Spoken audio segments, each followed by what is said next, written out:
Viewer, be welcome to Kerbal Space Colonization Episode 5, where many things will happen. Today is the first episode we start on Kerbin because, well, much as it is a cheesy one, we have a base here and we have upgraded it. The tracking station now tracks asteroids and unknown objects.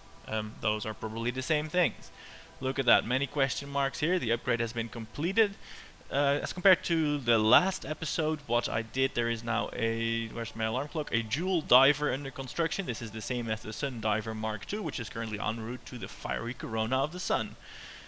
And, of course, ion propulsion is going to complete, I forgot about that one, and the heavy lander is going to get to Eeloo. So many interesting things are going to happen. But, as you will recall from the last episode, we're going to hunt some asteroids. So let's pick one out to hunt. Actually, oh yeah, I can click track object, and then we have a class D here. That's large. We have a class E here. That's huge. Class C, medium. Let's see, we have C, D, and E. Are we going to be ambitious and go for the huge one?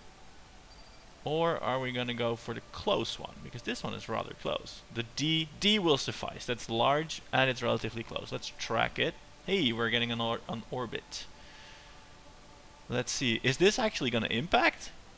Holy shit, it is gonna impact. But it is only going to encounter Kerbin in about 110 days. Of course, we can go and grab it before that, but that's needlessly difficult. So let's stop tracking it. Ooh, you may not be able to find it again. Will it then just despawn?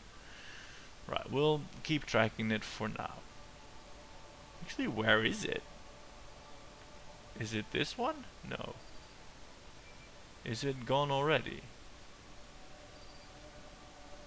Which one was that?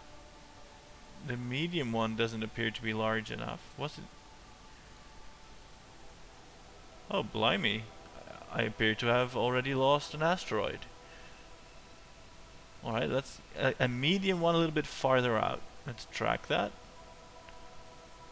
This will get a nice neat periapsis, but holy shit, if you track it and then click away from it, it apparently vanishes. Or no, they're now known objects. Oh, that's the thing. Right. They're not unknown anymore, they're actually asteroids. Alright, never mind. Here they are. This one is too far away and it's safe. So we can just not track that. Yeah, we don't care about that. What about this one then?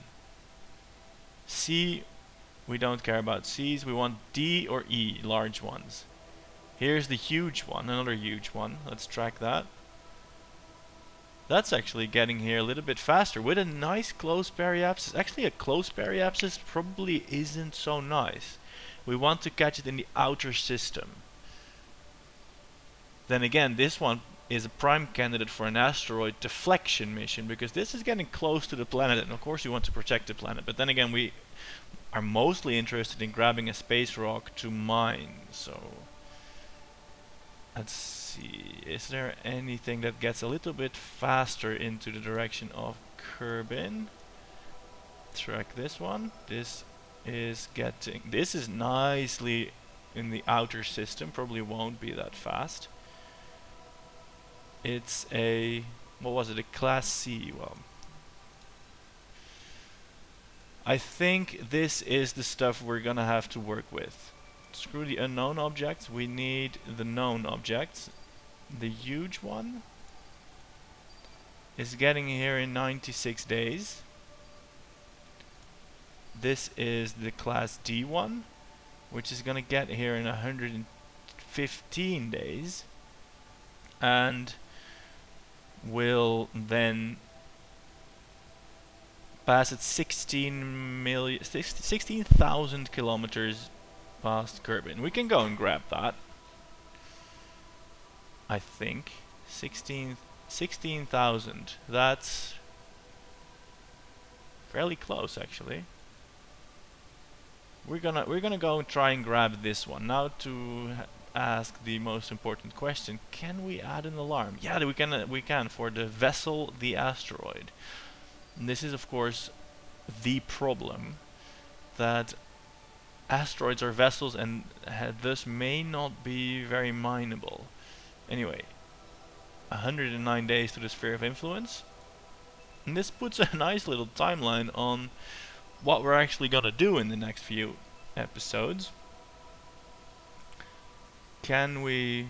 well, we'll just meet up with it with our asteroid hunter. That will be fine. And that's that for the tracking station, new and improved as it is.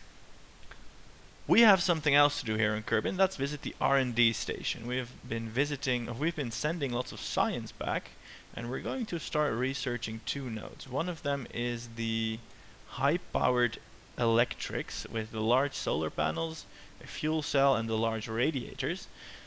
The radiators might actually be important, but the solar panels and the batteries, they're just gonna make life easier. So, gonna order that one up. And something else I want is advanced motors, but I used up the science now. So let's see, precision propulsion. I'm gonna get this as well to get separatrons, which are nice, and just some more building blocks to play with. There we go. Science has been ordered. That's all for Kerbin. 10 days until ion propulsion completes, and we're gonna make an ion... We're gonna make some ion powered stuff, and we're gonna have to launch that from here, because remember, the Minmus uranium shop doesn't have any xenon. So we gotta launch our ion propulsion from Kerbin. Well, we could build it on Minmus and have it swing by Kerbin, and then fill it up with a logistics hub, but that's actually more complicated than just building it on Kerbin. Why do I want to send ion powered things to the Joule system? Well, the answer to that lies in these contracts. We need to land on Bob. Now Bob is very small. I want to try and land on Bob with an ion powered craft. I think that would be cool.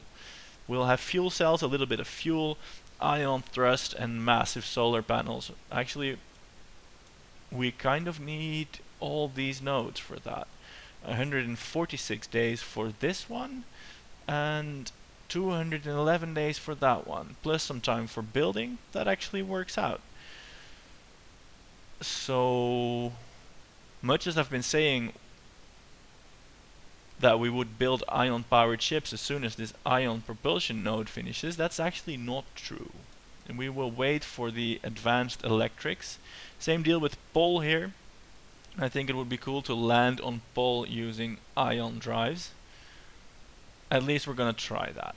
Bob and Pol with ion probes. And we're just gonna send a big mothership, well, not a mothership, more of a cluster bomb of ion probes, so that we can scatter them through the Joule system and basically have a little ion powered party or something.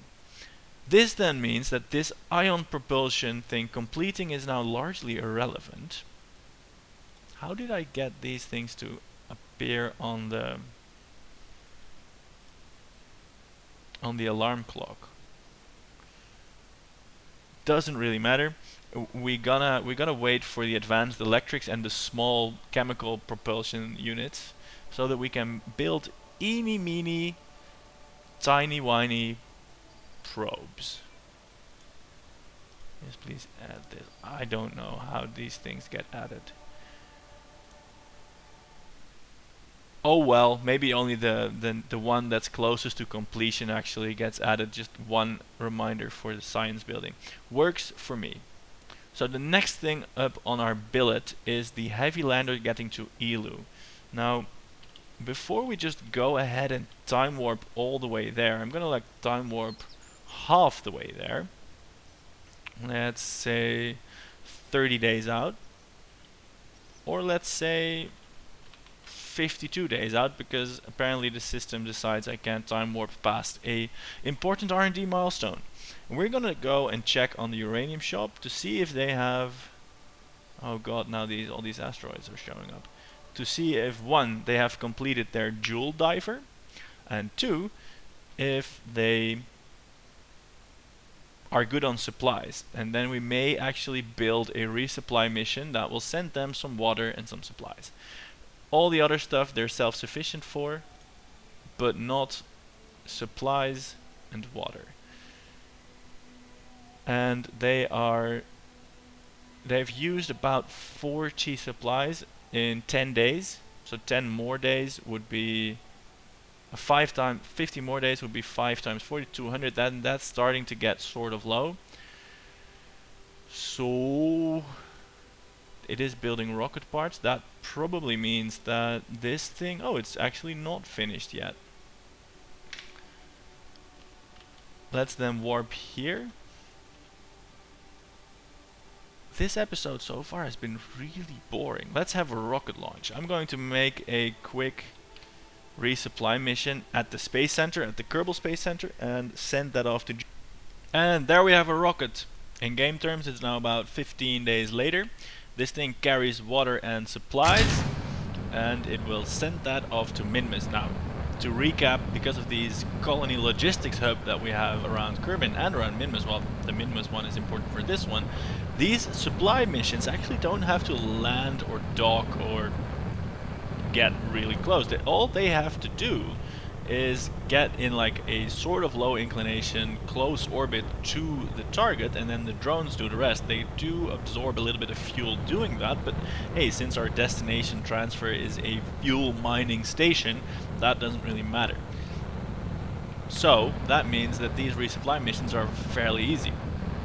That said, this thing did cost about 220,000 credits, which isn't a lot really, but we only had 300,000 credits, so now we're pretty much broke.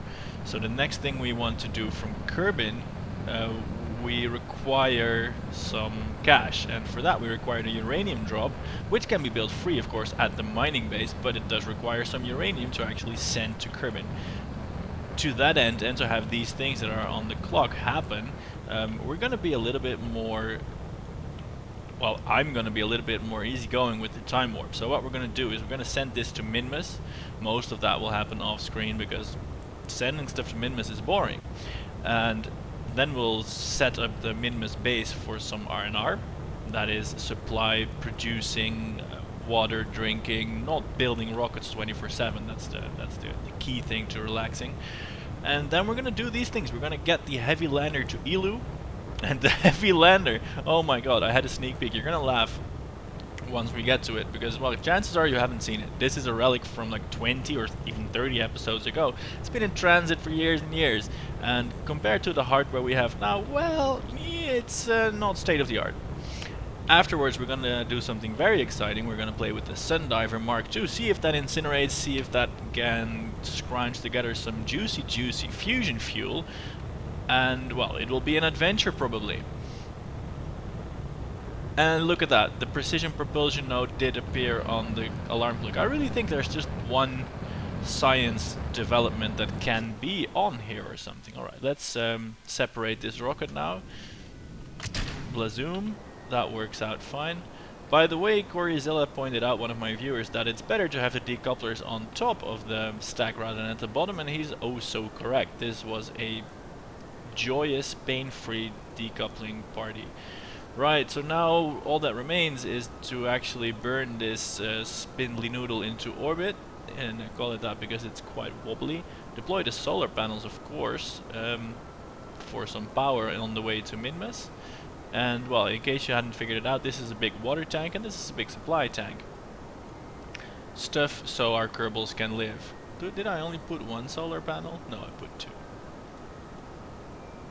Right, so prepare yourself for an immediate jump to Minmus, which will happen now. There we are, currently slowing down into Minmus orbit, nicely equatorial. Let's have a look. Yeah, that's a good orbit. And of course there are our bases. Well, base and parking lot. So, well, deep breath. Let's prepare for another visit to our resident FPS hell. Oh no, I'm switching to the refuel robot. Shouldn't do that. Anyway, this will be a short visit. Not quite yet into the hell, because, hey, this isn't too bad. Uranium shop. What we want to do is we want to do a transfer of water and supplies into the base. And then we're pretty much not going to do anything else.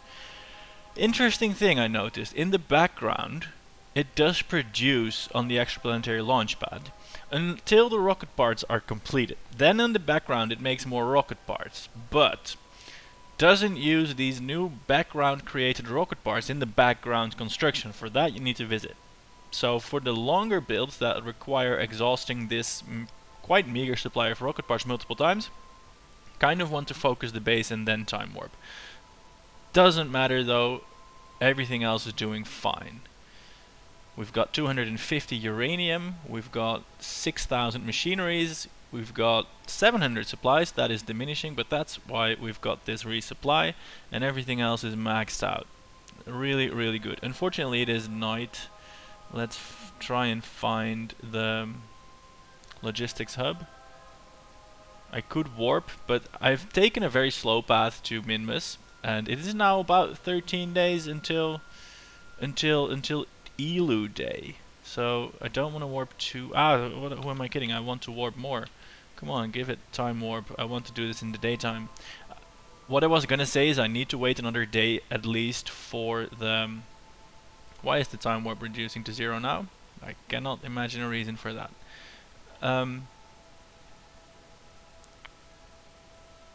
What I wanted to say is I don't want to warp too much because I need to be warping a full day for the transfer to happen as well. But hey, we have 12, so why the fuss?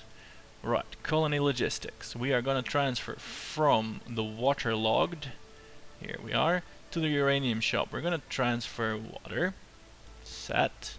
And we're gonna transfer supplies, fill up, set. We will pay this at the target, which is us. Initiate transfer. Yes. This will take a day and an hour. So let's do that because we need to. You need to focus the.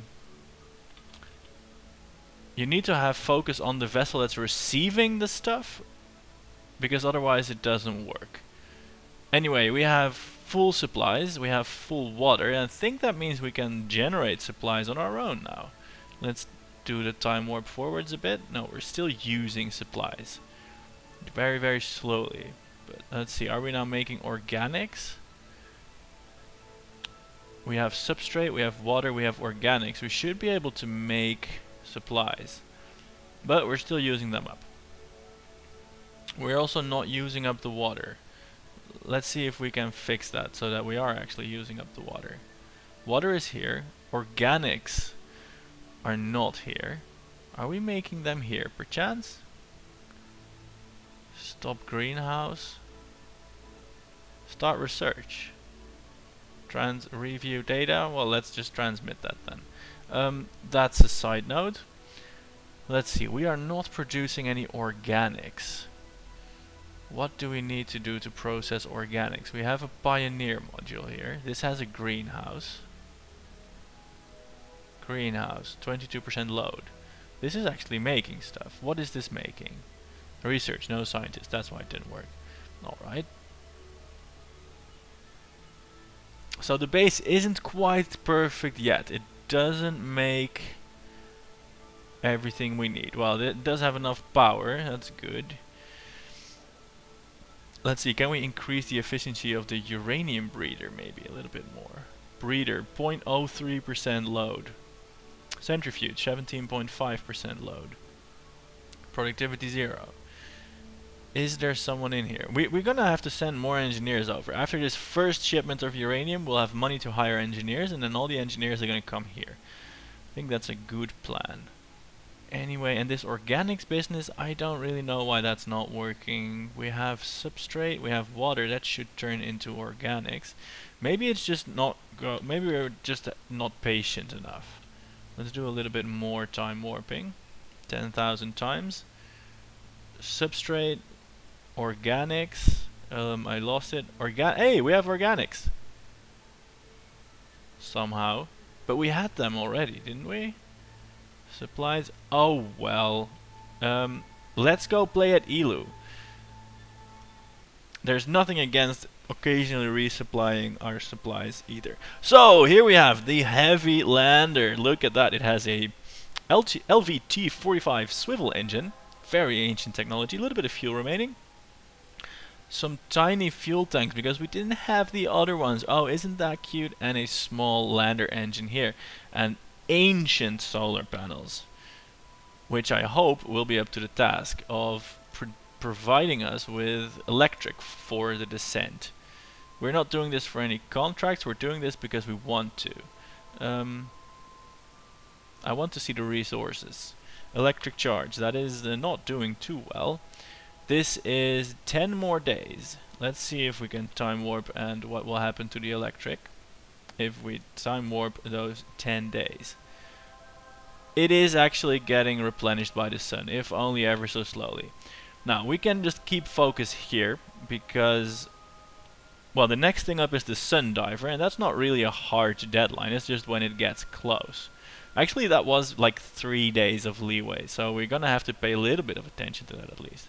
We're gonna pass by Eeloo at 56,000 kilometers. That's a nice and high orbit from which we can observe this crazy rock. Where the hell is it? Actually, I don't think I've ever had something at Eeloo before. This could very well be the first thing. Is it strange that I don't even remember? It's probably not the first thing because it doesn't say simulation body unlocked. Oh wait, yeah, it says simulation body unlocked. So that's like 5 episodes into the second series about Eeloo, and that's here the first thing getting to Eeloo, yeah. Warp to Periapsis. The thing I was gonna say is I have no idea about the properties of this body. Is it large? Is it heavy? Do you need a lot of thrust to orbit it? Well, that depends on the mass. Do you... what the hell can you do there? Is there snow? Is there ice? Is it hot? It's probably not hot because it's... Oh, no, no, no, no, no, no, no, no, no, no, stop, stop, stop. Oh, I just did a massive mistake. I sort of time warped way past the periapsis. I can't steer this thing because it doesn't have reaction wheels because they weren't invented yet. We have science though. Let's do a temperature scan. Boom, high over Eeloo. I suppose I can't even find it. We're at 57,000 kilometers, actually not too far past the periapsis. We don't have SAS obviously because that didn't exist either. I'm trying to find the retrograde marker and then just punch it that way. You can see our relative speed is now 3 kilometers per second, which is right fast. Maybe that's because we didn't do a proper trajectory, but... Oh well, we have virtually no payload, only fuel and lander supplies, so we should be able to give it a shot. If only I could did I see it? If only I could see it. Where the hell is it? And that's that for the stage. Look at the sun. It's so tiny. We're way the hell out there. Look at that. I think we might... No, we're not the farthest thing out because we are catching Eeloo at one of its closest moments. This is going way farther out, but we're catching it here where it's close. And of course this thing, the Voodoo scanner, that had a way more horrible trajectory. That's gonna catch it much later and closer somehow. And the base lander to Eeloo is actually a little bit further out from the sun as well. Or, I'm having trouble guesstimating that. Anyway, onwards to business. I am suddenly not that hopeful anymore for a nice interceptor. Oh, look at that, there it is. It's so tiny. Right, we'll separate and we'll try to close with the planet. Look at this tiny thing. There's really nothing to it. It's just an engine and fuel, which hopefully will allow us to establish orbit. I didn't count on such a high speed requirement necessary to establish orbit, but that's of course because... Hey, this is still... I did this already, no? That's of course because it has a weird eccentric orbit, and we didn't have that weird eccentric orbit upon matching position with the planet. We matched position but not orbits, so that's what we're doing now. We're basically docking with the planet, which is a fancy term for landing on it. And seeing how we did our ghillie landing 2 episodes back, by the way, if you haven't seen that, go check it out, it was amazing. We could have to do a no fuel landing here as well. Let's see what our orbit looks like now. It's still not closed. I think we're gonna have to pretty much go to the red line here, go to 0 meters per second. And that's it. I'm afraid it's gonna have to be a flyby. The closest point has already passed because I was an idiot with the time warp. Well, that's anticlimactic. We're gonna spend 27 days in its sphere of influence though. So here's a mission that lasted years and years and then failed. Not so much because of any pilot error, but just because we didn't bring enough Delta V.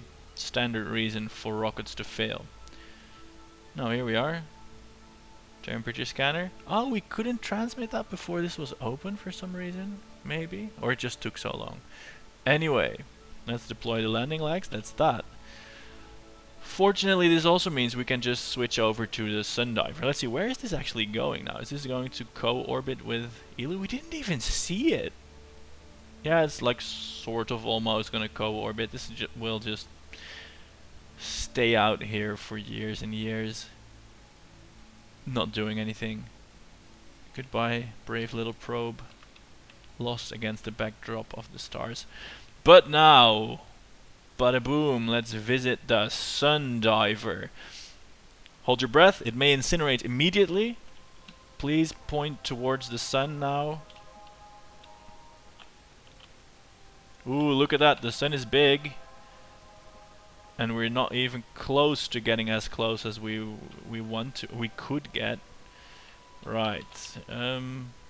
Just come on, just keep it pointed towards the sun. I'm hoping that this big collector will cool the ship. Open carborundum collector, nothing to collect. We have to get closer, but we knew that. And we are ready to get closer. Look at that. Bright as a friggin' sun. Actually, we're gonna do that from here. Let's observe these heat rate readings. I'm not sure why they were already hot upon loading. Oh, here they go. They're getting hot. The sun is doing something to them, but maybe they are in the shade of this thing. Look, we're at 27 kilometers per second. Pretty quick. That's about orbital velocity around the sun for the real life Earth, I think. Alright, yes. This maneuver. Now, this is a little bit annoying with the time warp stopping. Oh shit!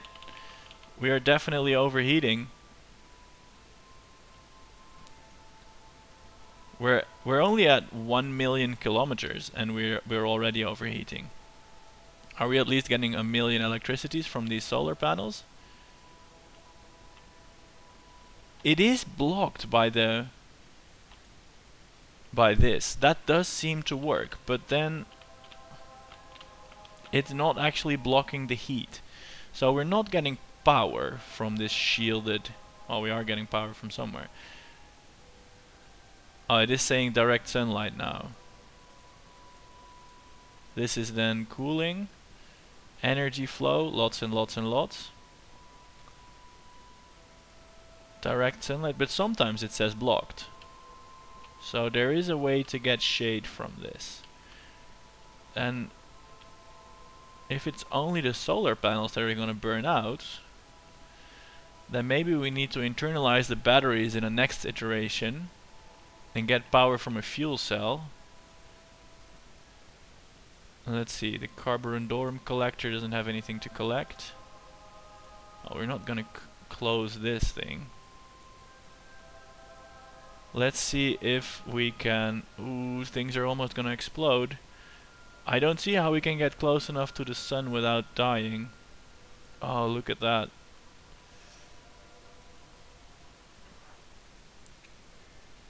I'm a little bit scared because we're gonna get so much closer to that sun.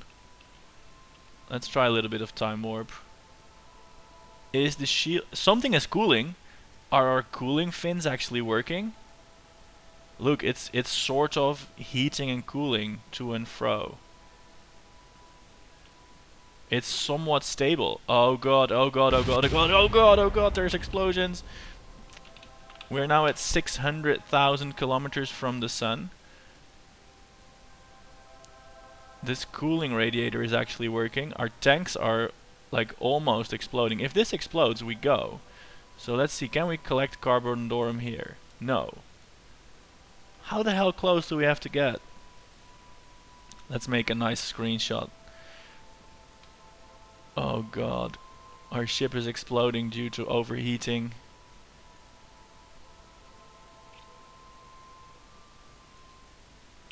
I like this. What now? What exploded? Our solar panels exploded, didn't they? Yeah. Ooh, but we get science. Near the sun! Quickly, transmit all this science. And near the sun, we should be able to gather the Carborundorum. Come on, gather it, gather it, gather it, gather it! Grrr! Nothing to harvest. Come on, how close do we have to get? Do we really need to grab a small asteroid and use it as a heat shield? I think that ought to be fun. So everything is now once again cooling. I'm not sure I completely understand the ways this works. Can we tell it to just always keep the ship shielded? Maybe we need to like bring genuine heat shields. We're now at... I'm hiding myself behind this. We're now at 450 kilometers. Can we maybe collect some carbonite now? I'm curious now. If I retract the collector, will we then immediately explode? I'm gonna test it. I'm gonna do a quick save and see if my plan was completely bonkers or if it's actually working. Quick save has been done. Let's see. Are we now going to instantly die? Well, not really. Oh well. It seemed cool though. Let's keep doing that. Our solar panels won't last. We of course will run out of electric charge. Does this thing has like a alternator? It doesn't, does it? I mean, if I fire up the engine... Oh, I'm still in time warp. If I fire up the engine, do we get electric? Oh, we do! So if this runs out, we just have to fire the engine for a bit. But first comes our closest approach. Oh god, that was it. 380,000 kilometers. And then everything exploded due to overheating. So I think we can safely conclude that getting Carborundorum from the sun is very hazardous. But now it made me want to try using an asteroid for a heat shield. And it's going to be a nightmare because every single time that thing's going to load, it has to be in the proper orientation. And if we load it when it's close to the sun, we may not have time to do it. So we always have to load it before it's going close to the sun. That has to be an elliptical orbit. That's going to be one hell of a dangerous place to live. And we're going to need to give it 1,000,000 delta V to even get there, which is going to be hard because it's an asteroid, and asteroids are generally very heavy. Yes, problems. So this means that we are not tracking the large asteroid to live on, but we also want a small asteroid to use as a heat shield. And to give it the delta V required, let's see, what's the smallest one? This class B. We're gonna need this. The smallest asteroid will still require like 1,000,000 cubic gazillionaires of thrust. So we're gonna need this fusion drive to get it. 380,000 kilometers to the surface of the sun. We gotta beat that record. And I know, yes, I could have switched away from the ship and had it do it unphysic, but that's cheating. This asteroid heat shield is getting here in 177 days. Let's name that the heat shield asteroid. Heat shield asteroid. I wonder if that works. I hope it does, because it'd be awesome. Right. What is up now? We are basically waiting for a Joule. We're basically waiting for a Joule encounter, a Joule launch window. But here we also have an Eeloo launch window. And I wonder if I could strap together a carborundum prospector to go to Eeloo, because that's really the stuff we kind of need now. The awesome fuel to power all these amazing projects. I have, let's take stock. I have the asteroid hunter, that's in orbit. I have the ion lander, that's in orbit for Joule, but there's no rush on that. That's just for contract. I have the Sundiver Mark II the second intended for a Joule encounter here. Let's fire that up and have that ready for its trip to Joule as well. Because I think we can get it from Joule fairly harmlessly. This resembles the thing that just exploded, except that it has no chemical kicker stage and it has 3 nuclear engines, and that's just convenience sake. We need a hell of a lot less delta V to go to Joule than we need to do to go to the Sun. So I gave it more thrust in the nuclear form, just so the burns wouldn't take so long. This is the kind of luxury we have once we're building our rockets off planet and thus don't really care about resources because we're taking them from the ground always. Let's just get this into orbit. And this means that actually the first thing we're gonna do now is grabbing the asteroid. And I know I said in the previous episode that this episode would be focused on asteroid grabbing, and I'm very sorry for the bald-faced lie, because we did other things. We sent water to Minmus so they could live. We grabbed an asteroid. Well, we didn't grab the asteroid. We went to the sun and exploded. At least we went close enough to get explodey. And that's now an ongoing challenge, to get hardware close to the sun. And the next thing, I reckon we could use material heat shields, like put actual heat shields in front of the ship and a million radiators. Actually, I'm gonna design something like that. That could be like the first step. But I want to do the asteroid heat shield as well. Just bolt all the engines in the world on there. And, well, some equipment and maybe a little house for a Kerbal to live. Because an asteroid heat shield ship shouldn't be automated. That should have a Kerbal for emotional attachment. Right, this thing is now ready for its expedition to Joule as well. It's not quite ready. Let's warp here. We kind of need to put that in a stable orbit because otherwise he doesn't feel that happy. Ooh, we get science occasionally, but that's because of the biomes. I was almost thinking these guys get to do science from time warp on metaspace or something like that. Anyway, before I started blathering on about these things, what we are going to do next episode for sure is to visit this asteroid and grab it. And then, if that has no results, we're going to make a trial asteroid miner and just send a drill over there. And then if that has no results, we're just going to fly everything to Joule, and maybe we'll have to ditch the asteroid plan, or find a different one, or, you know, think up new schemes. What I wanted to do as well, before I flew off here, did I deploy the solar panels? I did not. Also, I want to check with the Minmus base how they are doing on uranium, because if they can fill one drop pod, that's 1250 units, we can send that to Kerbin, and then we can send more engineers up to Minmus, because then we will have money to pay them. And we can send our ion-powered contraption after the research node, obviously, because that will just be many nice things. Resource window is what I need. We have 300 uranium. That's not quite enough to start selling it. Supplies are dwindling. I don't get it.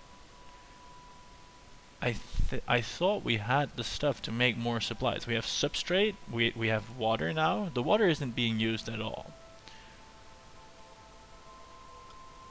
Do I need to like put the organics in here manually? Can try that.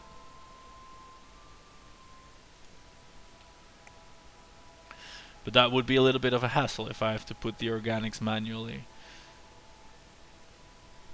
And are they being used up now?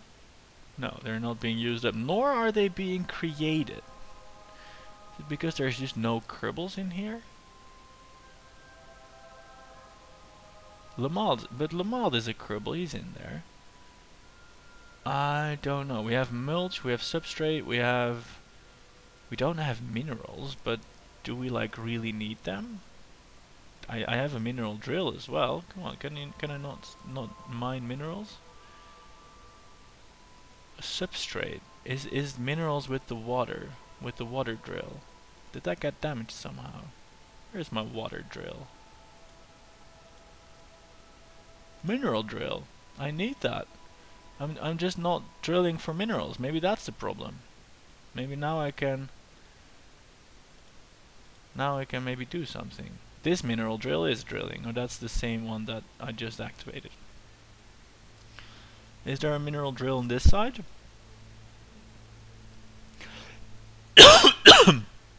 Oh, sorry about that, being coffee. Right, minerals. They are being drilled for now. Does that mean we can now start using up water somehow? Minerals go in here very slowly, so they're being used up. Substrate is now being used up in order to do what? Generate supplies? No. Or maybe they're just making less than they could. Yeah. No. They're using them at 0.23. Substrate is being used up. Organics isn't being used up, nor is water. I don't get this whole tree. Anyway, this is not the most important part of our space program, because we're gonna grab asteroids, fly stuff to Jewel, and generally be awesome. This was Lorenzo. Do follow me on Twitter, Steam, YouTube, anything, you know, the whole world. Thanks for watching. Next episode, more awesomeness. Kapow! See you later.